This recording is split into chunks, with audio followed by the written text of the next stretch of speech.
Despite these sort of macro positive signs, Sri Lanka's path to recovery remains. So over the medium term, we expect, or at least this year, we expect some positive growth.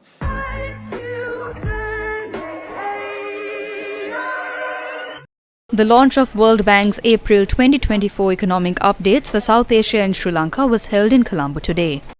World Bank's April 2024 economic updates for South Asia and Sri Lanka underwent in Colombo today, highlighting the South Asia Development Update with the theme Jobs for Resilience and the Sri Lanka Development Update with the theme Bridge to Recovery. The World Bank said in its latest biannual update that Sri Lanka's economy is projected to see moderate growth of 2.2% in 2024, showing signs of stabilization following the severe economic downturn of 2022. Sri Lanka's economy is growing, but what does it mean for everyday life? In the last quarter, the economy has grown. That means basically people's income, which decreased as a result of economic crisis, is recovering. But economic reforms is most important. That means we have to transform the key structure of the economy to increase the income of the people. At the same time, it also indicates that people have cut down on their food intake, people have reduced their spending on education, people have borrowed more money to cover the expenditure according to the same report.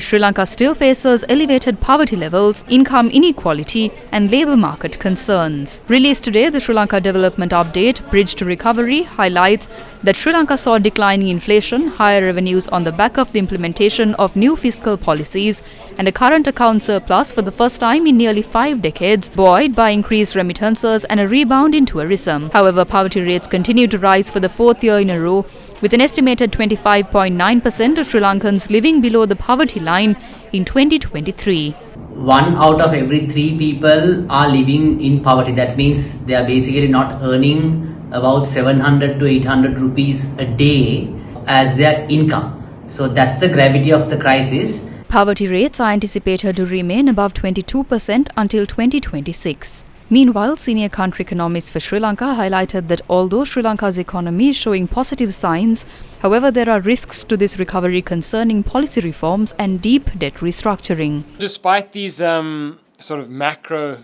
positive signs, Sri Lanka's path to recovery remains. So over the medium term, we expect, or at least this year, we expect some positive growth and moderate recovery over the medium term. We certainly don't see a quick bounce back. Over the medium term, we expect inflation to be moderate and remain benign.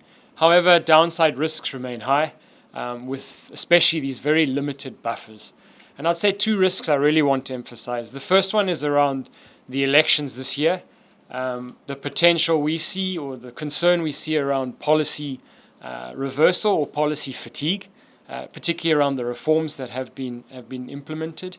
And the other one is obviously a prolonged and insufficiently, deep debt restructuring, which would be a significant drag on the economy. The report projects a modest pickup in growth of 2.5% in 2025, with a gradual increase in inflation and a small current account surplus.